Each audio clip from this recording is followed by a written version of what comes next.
Isus i Marija. 찬미 예수 마리아.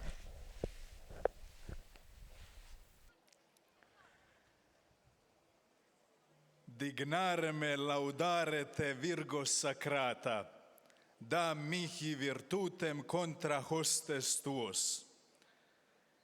Uccinime Dignare me laudare te Virgo sacrata, di mihi virtutem contra hostes tuos.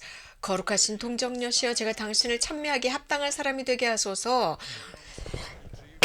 당신의 원수들을 거슬러 싸울 힘을 제게 주소서라고 하는 성모 마리아에 관계된 이 본기도입니다.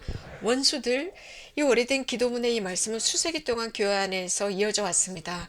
사실 오늘날 정치적인 어떤 올바름 혹은 절대적인 관용 혹은 극단적인 포용성이 강조되는 이 시대에 보통 원수라는 말을 사용하지 않습니다.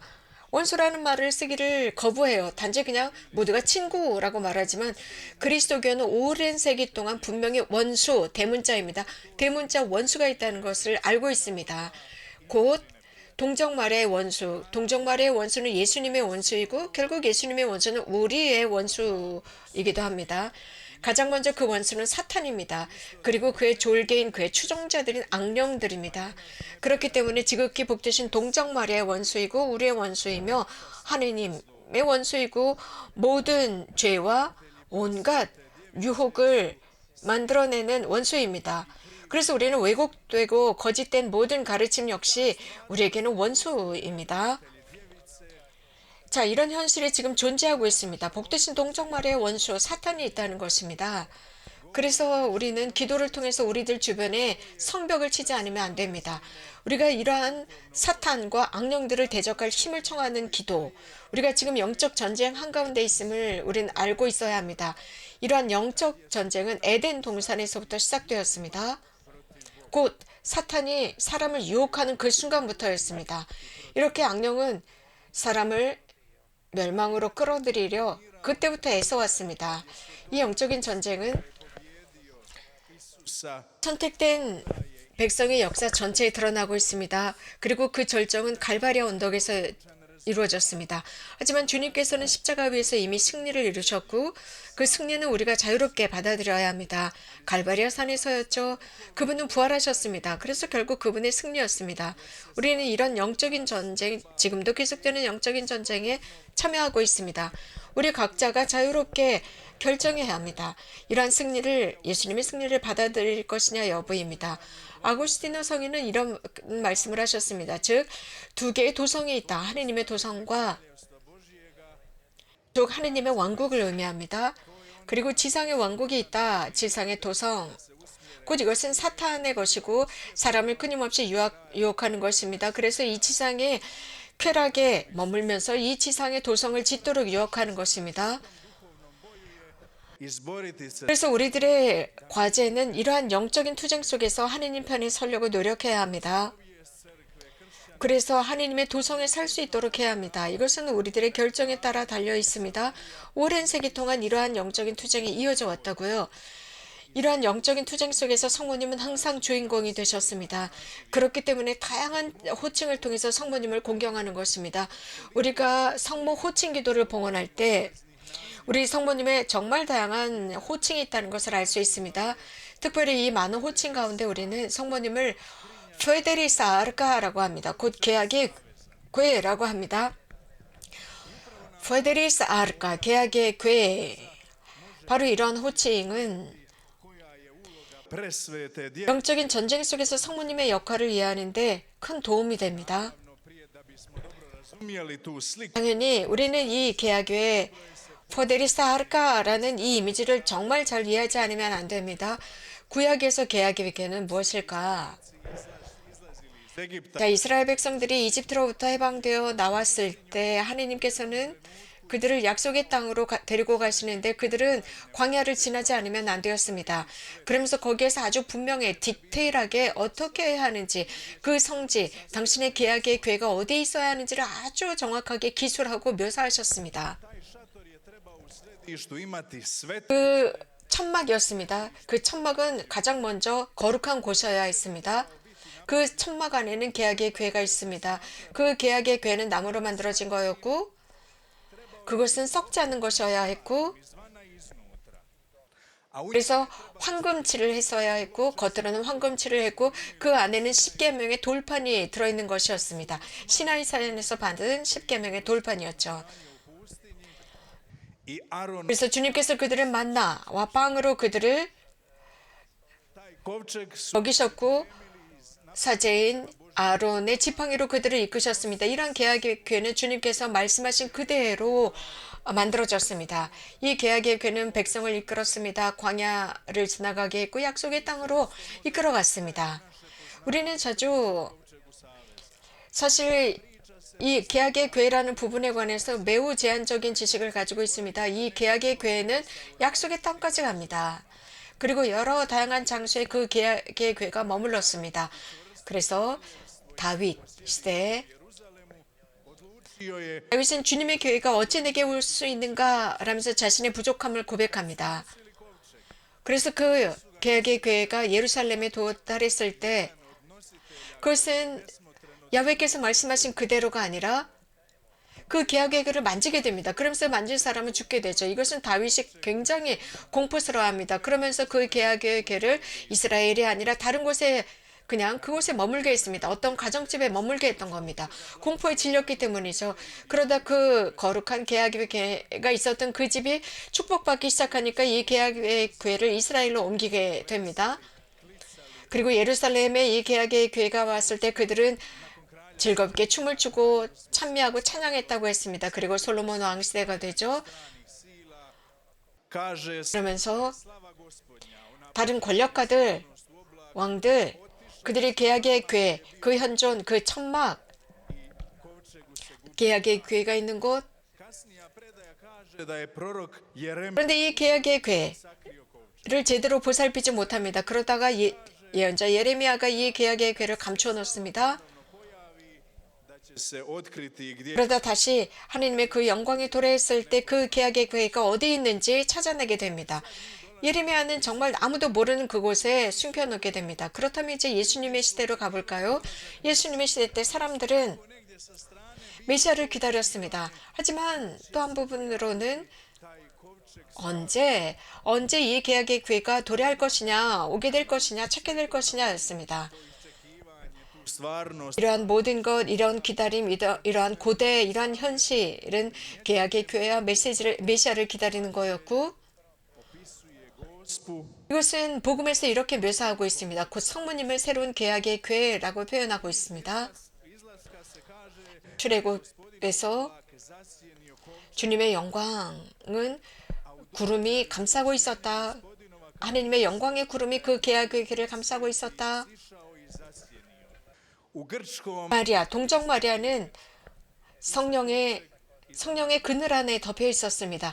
그래서 새로운 계약의 궤와 구약의 궤를 비교할 수 있습니다. 사무엘 하관에 의하면 다윗은 govori je da bi donio kovčeg, a u evanđelju 유다 산악지대가 등장합니다. 그런데 복음에서도 유다 산악지대인 나자렛에서 그 유다의 산악지대 엘리사벳을 방문하기 위해서 그곳으로 갑니다. 계약의 궤가 왔을 때 다윗은 이렇게 말합니다. 과연 내가 그 계약의 궤를 어찌 모실 수 있겠는가? 엘리사벳은 동정 마리아를 만났을 때 하느님의 어머니께서 저를 찾아오시다니요 라고 하면서 자신은 거기에 합당하지 않다는 것을 고백합니다. 그 계약의 궤가 다윗에게 도달했을 때 다윗은 정말 기쁘게 춤을 추기 시작합니다.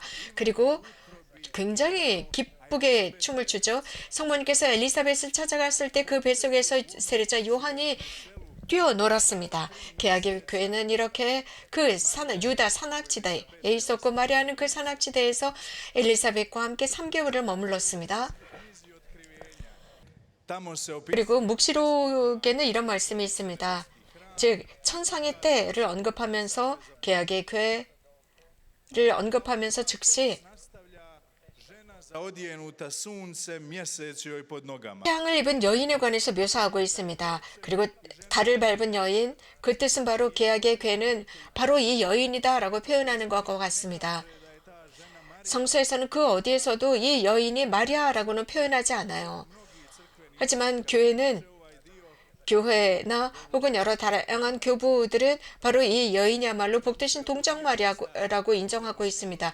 이것으로 충분하지 않은 것처럼 또 복음은 계속 이 부분에 관해서 곧 마리아가 새로운 계약의 궤인 것을 언급해주고 있습니다. 그래서 가장 먼저 계약의 궤라고 하는 것, 그리고 그 안에는 십계명이 있습니다. 곧 하느님의 말씀이 있습니다. 마리아는 당신의 몸 안에 예수님을 모시고 있었습니다. 하느님의 말씀, 영원한 말씀이 강생하신 것입니다.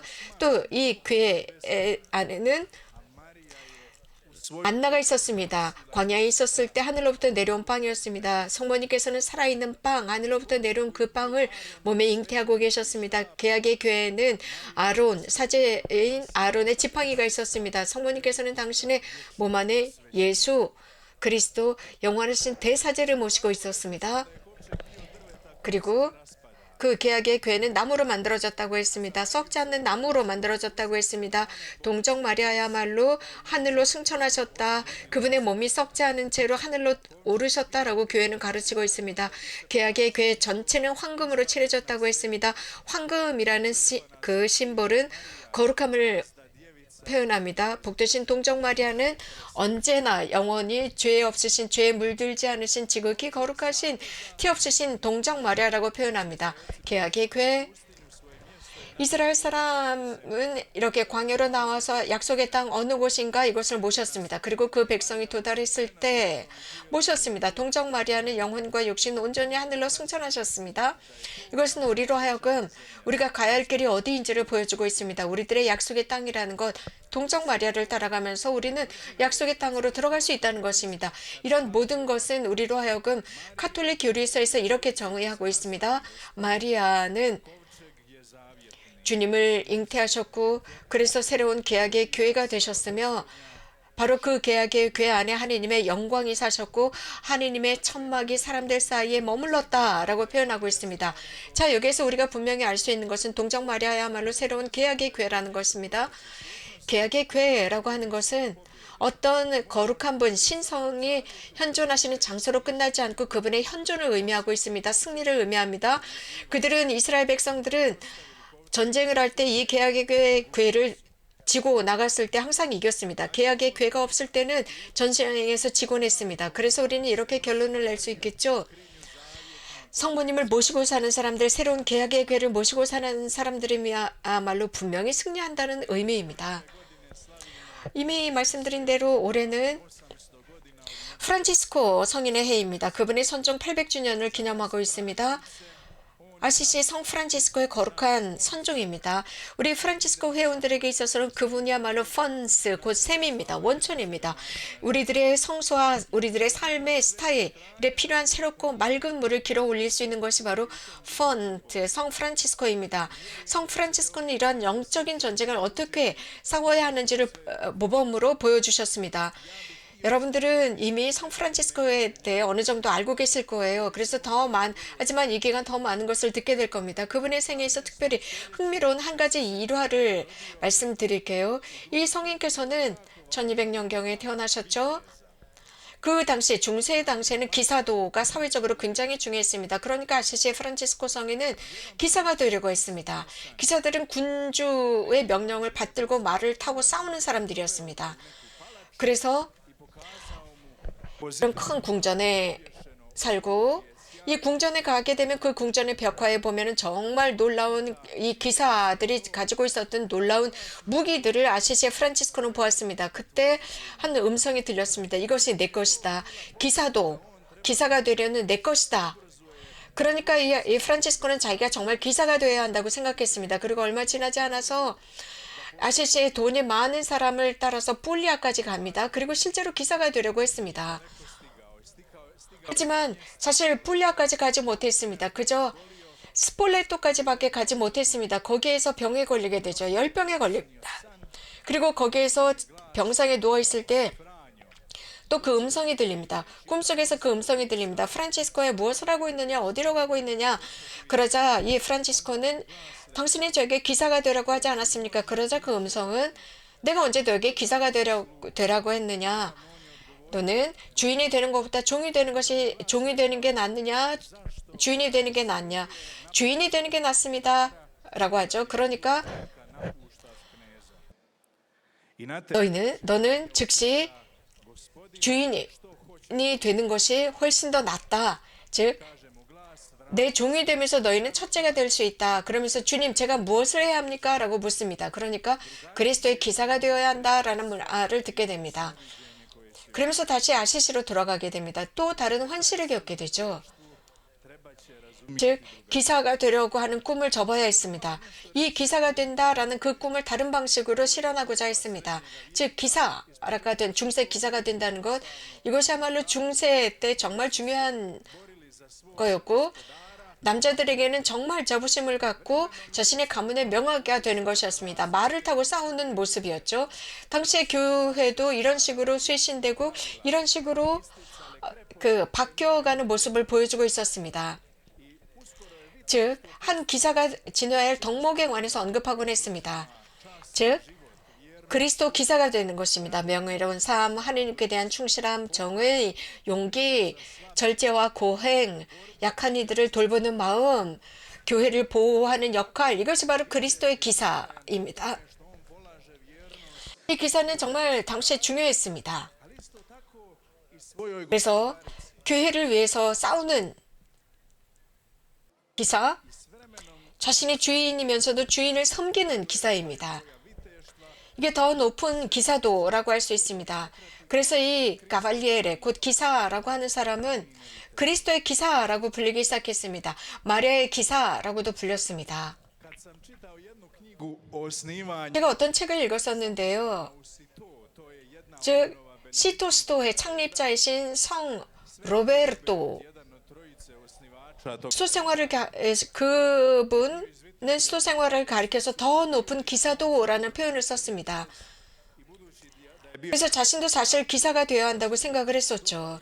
그래서 아주 튼튼하고 건장한 기사, 강력한 기사가 되는 것이 꿈이었는데 사실 그는 은수자가 됩니다. 분도회의 은수자가 됩니다. 그리고 이 로베르토는 이렇게 말을 합니다.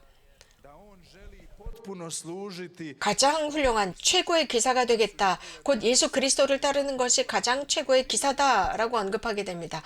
그러면서 그는 참여하고 단식하면서 규율을 철저하게 지키는 영적인 기사가 됩니다.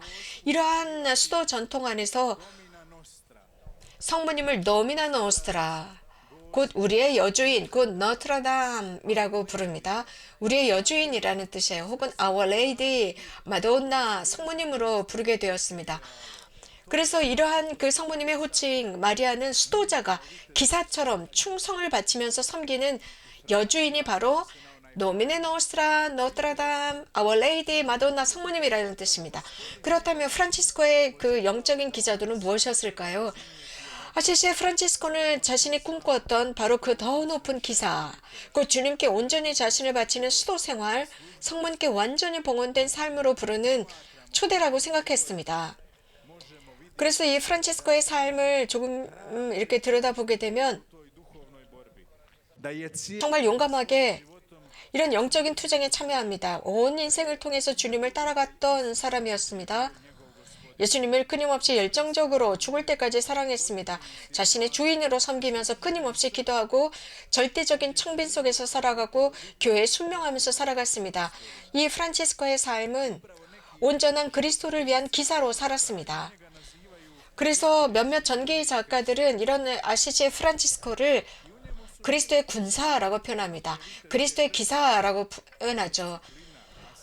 이 아시시의 프란치스코에게는 정말 많은 기사도의 덕목을 가지고 있었습니다. 규율이나 고행, 정의, 약한 이들을 향한 사랑과 보호, 교회를 지키는 것, 이런 것들을 보여줍니다.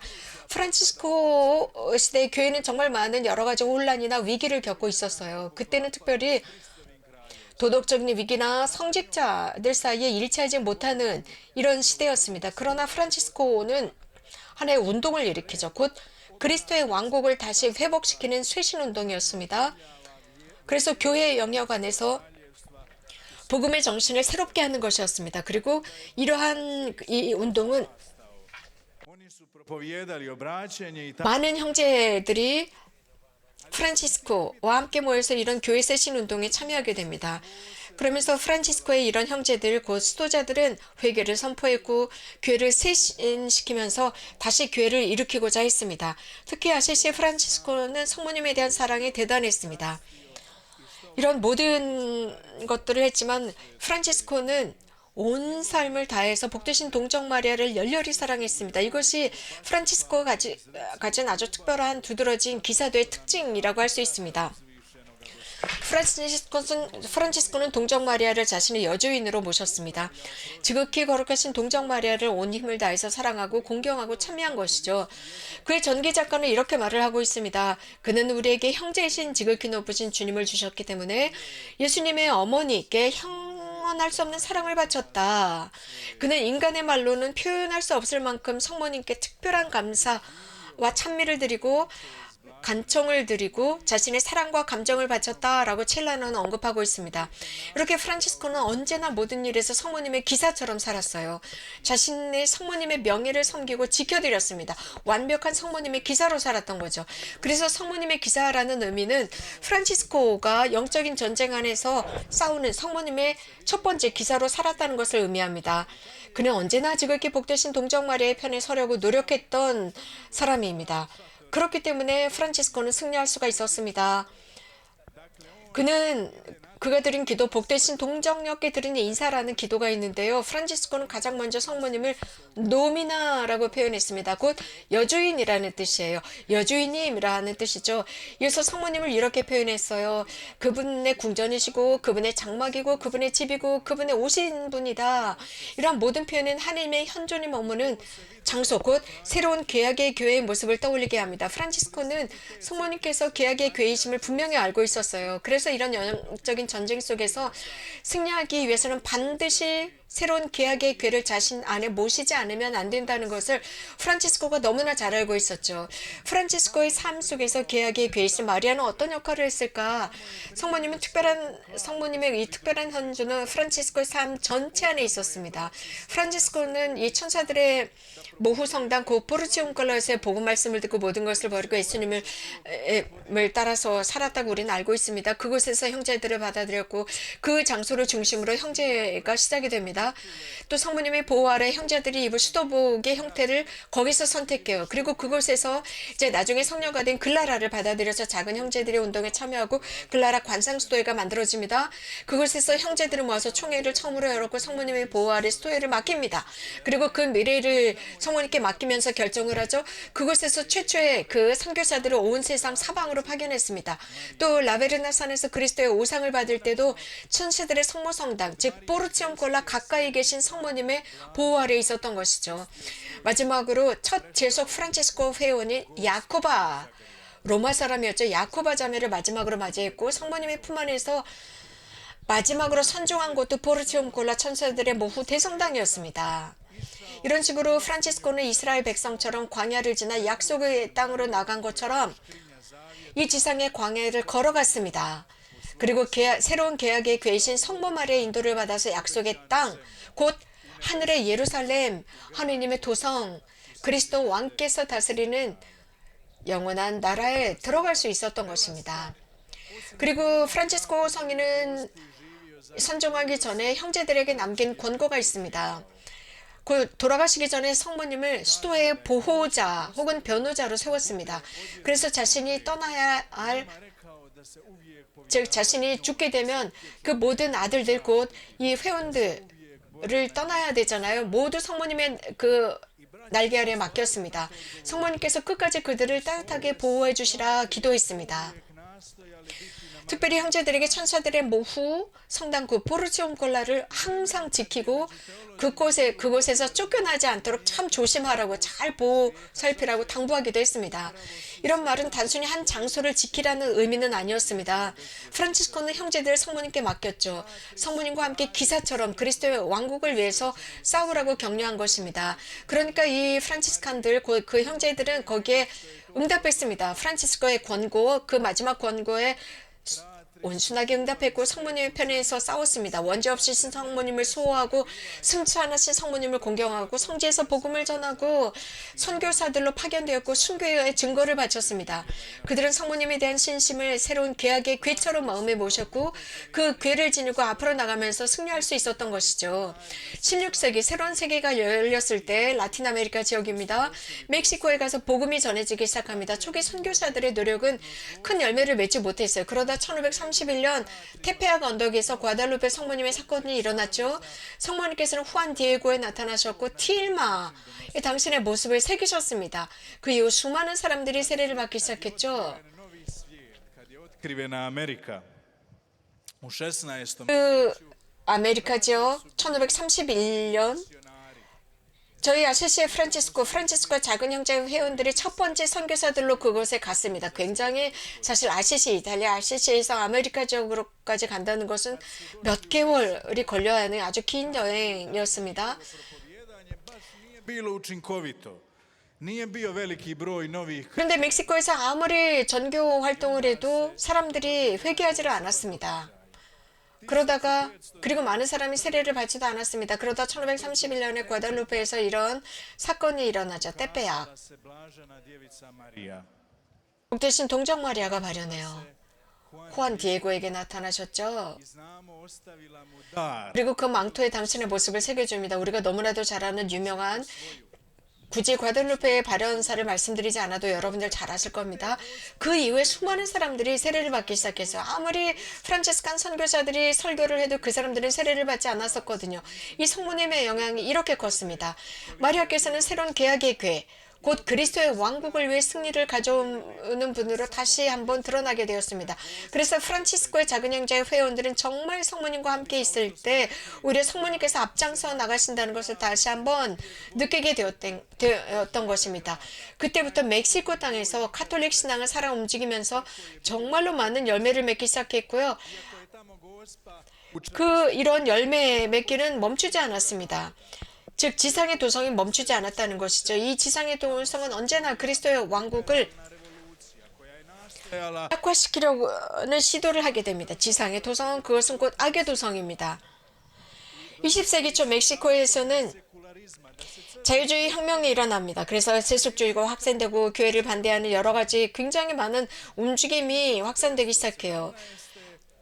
그러다 1917년 멕시코의 헌법에는 Meksika, koji je između ostalih 헌법을 만들었는데 멕시코의 헌법에는 klerikalne zakone 반성직자적인 법들이 포함되게 됩니다. 1917년이었습니다.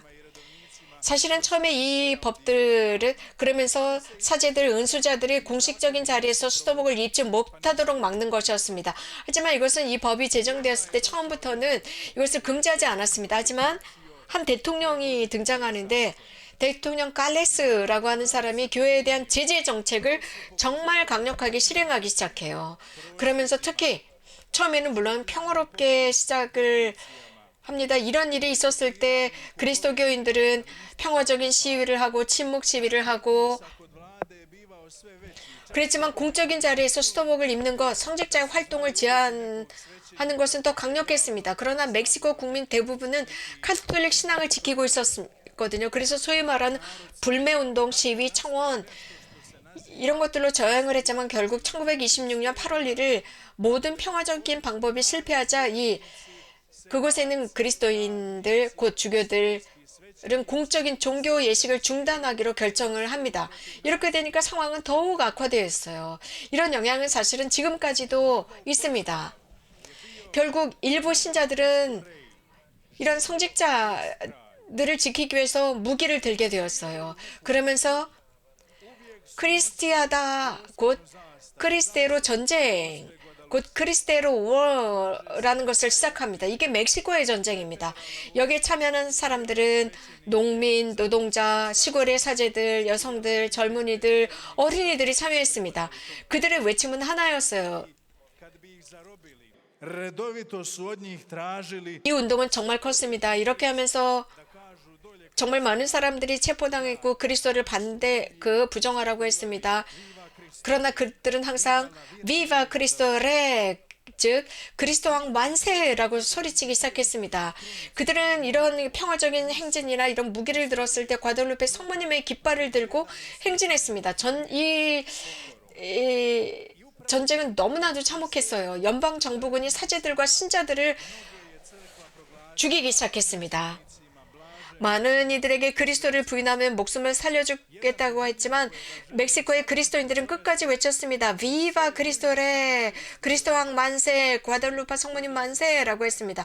그들은 묵주기도를 바쳤고 미사에 참여했고 고해 성사를 받았고 보석과 단식을 했습니다. 그들 가운데 많은 순교자들이 있는데 복자와 성인들이 되었죠. 그중에 호세 루이스 산체스 델 리오가 있습니다. 그리고 이 사람은 특별한 인물입니다. 그는 겨우 14살밖에 되지 않았어요. 그는 깃발을 들고 외쳤어요. 비바 그리스도레 이 누에스트라 세뇨라 데 과달루페, 곧 그리스도 왕 만세, 과달루페 성모님 만세라고 외친 14살 소년이었습니다. 그는 나중에 복자가 되죠. 그러다 1928년 그는 전투 중에 장군에게 자신의 그 말을 내주었고 결국은 체포되었습니다. 그는 동료가 교수형을 당하는 모습을 보면서도 끝까지 이렇게 외쳤습니다. 그리스도레 이 누에스트라 세뇨라 데 과달루페라고 외쳤습니다. 그리스도 왕 만세, 과달루페 성모님 만세.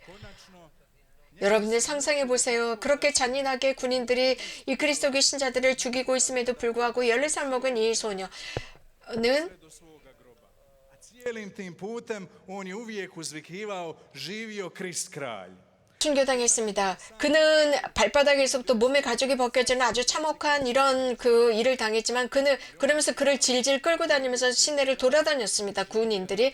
그래도 그는 비바 크리스토레 이 누에스라 세뇨라 데 과달루페 만세, 과달루페 성모님 만세 이런 식으로 계속 죽을 때까지 외쳤습니다.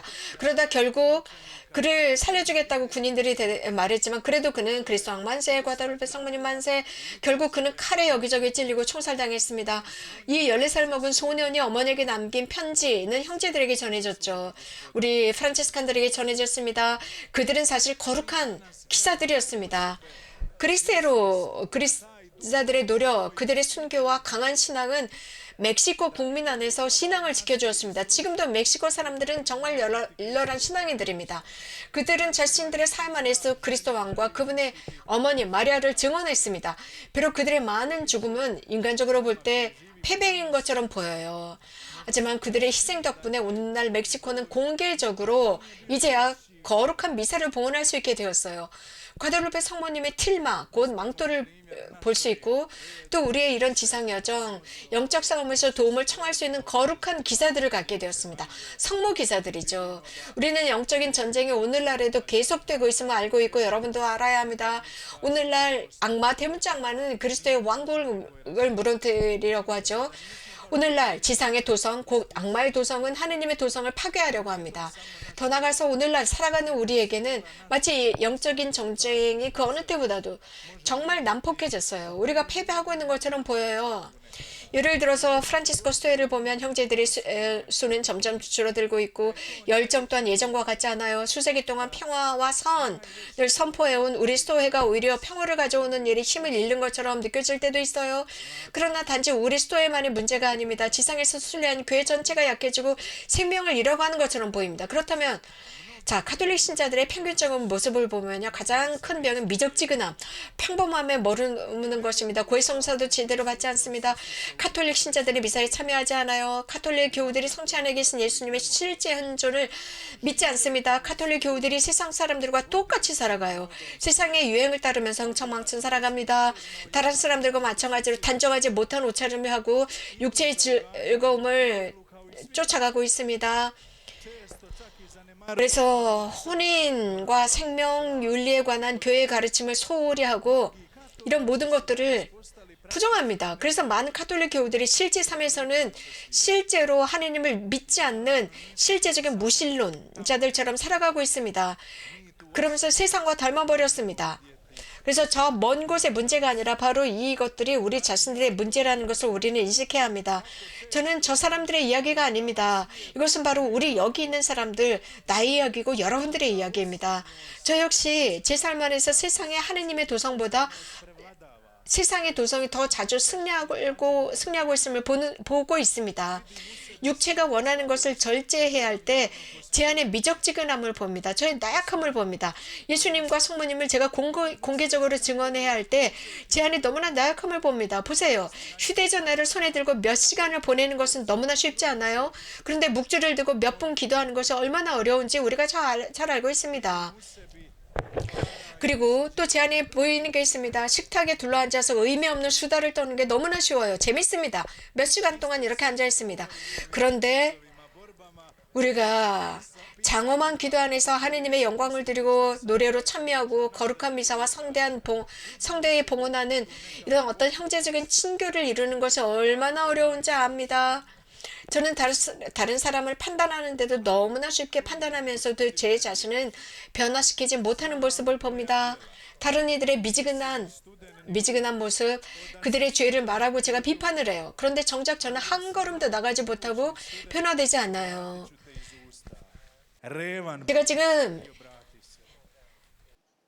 možda nam se sve ovo čini pesimistično, 이런 모든 말씀을 제가 드렸는데 이런 말씀을 들으면서도 저는 마음이 솔직히 불편합니다. 왜 우리가 지금 이 자리에서 부정적인 이야기를 해야 할까요? 기사도라고 하는 것, 기사들의 전투, ako smo na mjestu mira. 이런 싸움. 자, 우리는 이런 평화라는 곳에 있는데, 평화의 장소에 있는데, 샬롬, 평화, 박스 보는 평화와 선이라고 하는 것, 우리들의 삶의 완전함, 축복, 평화, 그것은 그저 침묵 속에 무기를 들지 않는 그것이 평화가 아닙니다. 하느님의 나라의 현실, 하느님께서 완벽하게, 즉 하느님의 그 현존 안에 완벽하게 사는 것입니다. 하지만 이러한 평화는 쉽게 오지 않습니다. 자동적으로 오지 않습니다. 왜냐하면 악마는 항상 우리들을 유혹하기 때문입니다. 이런 평화로부터 우리를 내몰아치고 방해합니다. 우리는 참 평화를 위해서 실제로 영적인 투쟁을 하지 않으면 안 됩니다. 그래서 우리는 성모님과 함께 싸우지 않으면 안 됩니다. 성모님의 기사가 되지 않으면 안 됩니다. 그래서 그리스도의 왕직을 지켜야 합니다. 그래서 우리는 마음 안에 있는 이 모든 것을 우리들의 형제들 그리고 온 세상 곳곳에 구석구석에 이것을 전해야 합니다. 우리 교회는 이 지상에서 살아가는 동안 재발견해야 할 게 있습니다. Vojujuća crkva. 우리가 에클레시아 밀리탄스, 즉 싸우는 교회, 투쟁하는 교회라는 것을 인식해야 합니다. 그것은 지상의 무기로 싸우는 것이 아닙니다. 이 지상의 전쟁의 방법으로 싸우는 것이 아닙니다. 우리는 용덕을 가지고 영적으로 투쟁하는 것입니다. 복되신 동정 마리아 그리스도 왕과 싸우는 것입니다. 많은 사람들이 이곳 메주고리에 옵니다. 그래서 이곳에서 평화의 공기, 특별한 공기를 숨쉴 수 있다라고 합니다. 평화가 있다라고 합니다. 이곳에서 평화를 얻을 수 있다고 합니다. 그리고 실제로 이곳에서 평화를 가지고 돌아간다고 합니다. 하지만 또 이곳에 오고 가고 하면서 메주고리에 그냥 평화를 내버려 두고 가는 사람들도 많습니다. 평화는 심리적인 평화, 정신적이고 사회적인 평화를 말하는 것이 아닙니다. 평화는 영적인 평화입니다. 곧 하느님의 평화, 그분의 뜻 안에서 오는 평화를 얻기 위해서는 단순히 어떤 장소에 와서 하느님께서 평화를 주시기만을 멀거니 기다리는 게 아닙니다. 우리는 영적으로 싸워야 합니다. 싸우지 않으면 그 평화를 얻을 수가 없습니다. 그 평화를 얻는답시고 메주고리에 오락가락하는 그것이 아닙니다. 먼저 자기 자신과 싸워야 하고요. 평화가 우리 삶 안에 들어오도록 허락해야 합니다. 그리고 우리는 이 평화가 이곳에만 머무르지 않도록 싸워야 합니다. 그 평화를 우리가 가정으로, 우리의 본당으로 가져가야 합니다. 우리 세상으로 가져가야 합니다. 이렇게 할 때 평화를 위해서 싸우는 본당들은 그 평화를 온 교회와 세상에 전하게 되어 있습니다. 평화는 예수님의 왕국이 퍼져나가는 곳에서 확산됩니다. 평화는 주님의 기사들과 성모님의 기사들이 싸우는 곳에서 퍼져나가는 것입니다. 자, 여기에서 성모님은 5개의 영적인 무기를 제공하고 있습니다. 당신의 기사들을 위한 영적인 무기입니다. 메주거리의 성모님은 우리에게 이러한 싸움의 방법을 가르치십니다. 당신의 기사들을 위한 지침을 주시는 거죠. 메주거리의 영성은 바로 계약의 계와 그 궤를 모시는 기사들의 영성입니다. 묵주기도와 성경과 고해성사와 단식과 성체성사입니다. 거룩한 묵주기도, 로사리오기도, 계약의 궤는 바로 마리아이십니다. 우리들의 칼입니다. 프란치스코 성인은 항상 성모님 곁에서 싸웠고 성모님께 기도했고 그래서 승리했다고 했습니다. 첫 번째 무기, 프란치스코는 항상 이렇게 가르쳤습니다. 항상 성모님 곁에 머무십시오 라고 했습니다. 크리스테로스라고 했습니다. 그리스도와 함께 즉 전투 전에 묵주기도를 하는 입니다. 손에 묵주기도를 하는 거죠. 손에 묵주를 들고 싸우는 것, 영적 싸움을 하는 것입니다. 우리 그리스도인들은 전투에 나가기 전에 묵주기도를 바쳤고 전쟁터에서도 손에 묵주를 들고 있었어요. 그 멕시코에 이 기자들이었죠. 우리가 묵주기도를 바칠 때 우리는 계약의 궤신 아래에 현존 안에 머무릅니다. 계약의 궤를 따르는 사람들은 승리를 바칩니다. 이 그리스테로스들 Isusa Krista. 이렇게 살아야 합니다. 우리는 복음을 살아야 한다고 아시지에 프란치스코 성인은 말씀했습니다. 곧 성경을 가지고 살아야 합니다.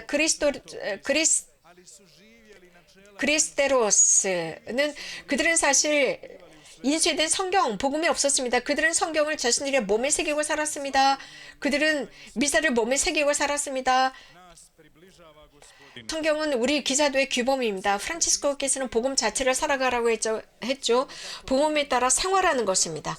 그리스테로세들은 항상 그 복음을 새기면서 자신들의 삶과 자신들의 정신에 각인시키면서 살아가는 것입니다. 주님의 말씀, 우리가 어떻게 예수님의 복음을 살아야 하는지 가르쳐주고 있습니다.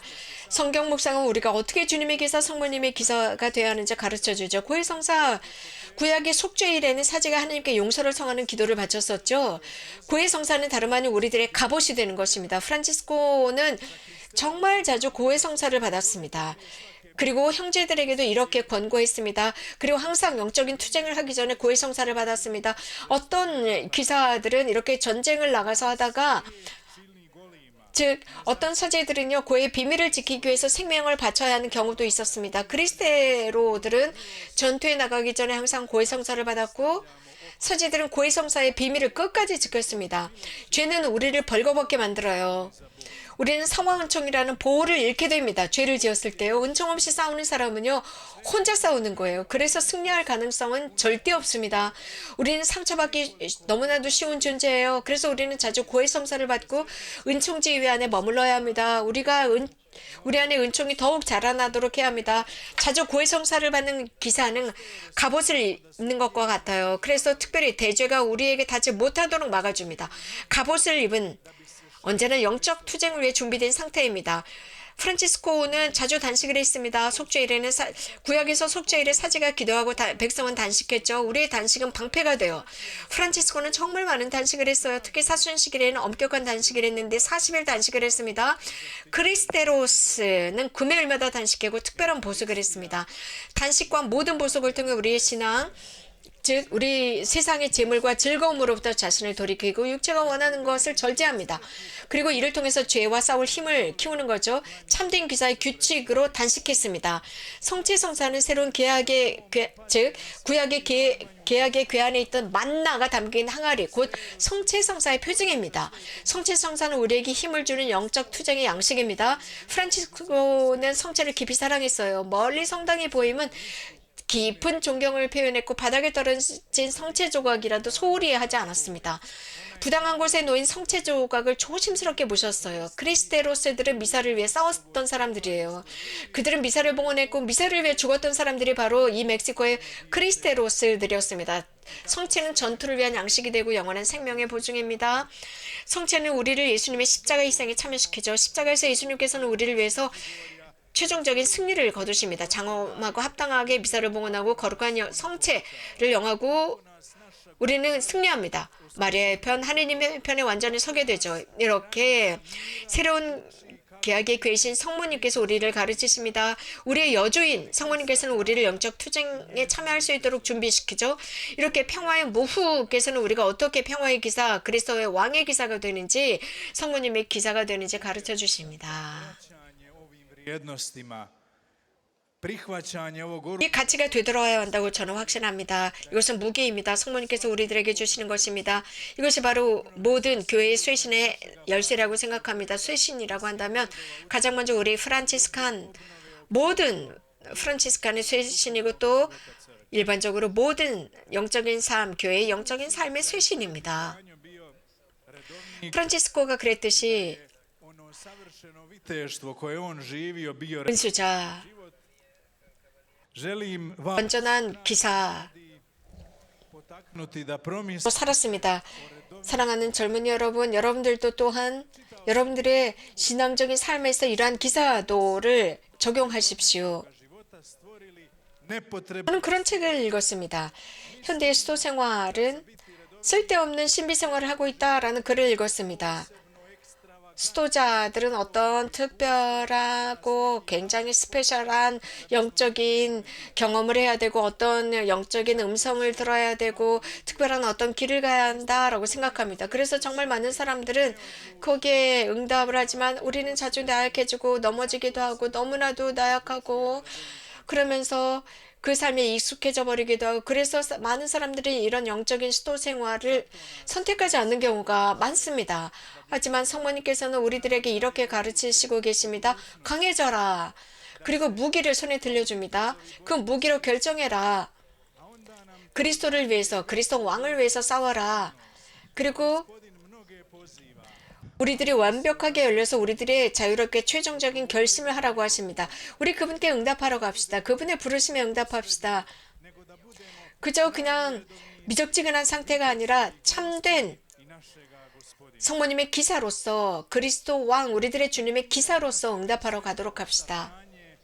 I ovih kristerosa koje smo spominjali, 우리들이 사부 아시시의 프란치스코 성인 또 그리스테로스 이들은 성모님을 위해서 죽었습니다.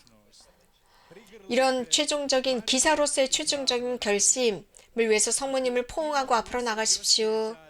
da vas nešto prema tome 만약에 여러분들이 hrabro naprijed. 무엇인가 이런 것에 어떤 Ćete osnovati 강렬한 느낌이 온다면 용기를 내고 가지십시오. 혹시 가정을 만들고 싶다면 혹은 이미 가정을 갖고 있는 여러분들이라면 여러분들도 이런 기사도를 가지고 기사도의 정신을 가지고 여러분들의 가정을 지킬 수 있습니다. 항상 여러분들의 가정을 성모님 새로운 계약의 궤가 지킬 수 있도록 그 계약의 궤를 모시십시오. 그리고 성모님으로 여러분들을 장식하십시오. 여러분들의 가정 속속들이 장식하시고 그래서 여러분들의 자식들이 거룩해지도록 가르치십시오. 그래서 여러분들의 자식들을 거룩한 기사들로 만드십시오. 많은 어린 기사로 만드십시오. 많은 어린 프란치스칸들로 만드십시오. 거룩한 이들이 되게 하십시오. 그래서 성모님의 어린 소소한 기사들로 만드십시오. 형제자매 여러분, blagdan Gospe od anđela. U ovoj svetoj godini sve 모두가 천사들의 모후 기념일을 기억하고 있고 프란치스코 성인을 기념하고 있습니다. 그러면서 오늘 우리는 영적인 기사로서 새롭게 깨어납시다. 그리고 성모님과 함께 용감하게 예수 그리스도의 왕국을 위해서 싸웁시다. 여기서부터 날마다 우리들의 기도가 울려나오도록 합시다. Virgo Sacrata, da mi Vignare me laudarete Virgo sacrata, da mihi virtetum contra hostes tuos viva Cristo Rey. 거룩하신 동정녀, 제가 당신을 찬미하기에 합당하게 해주소서. 당신의 원수들을 대적할 힘을 제게 주소서. 그리스도 왕 만세라는 의미입니다. 라브코 시모님 고맙습니다. 함께 합창과 율동하고 시작하겠습니다.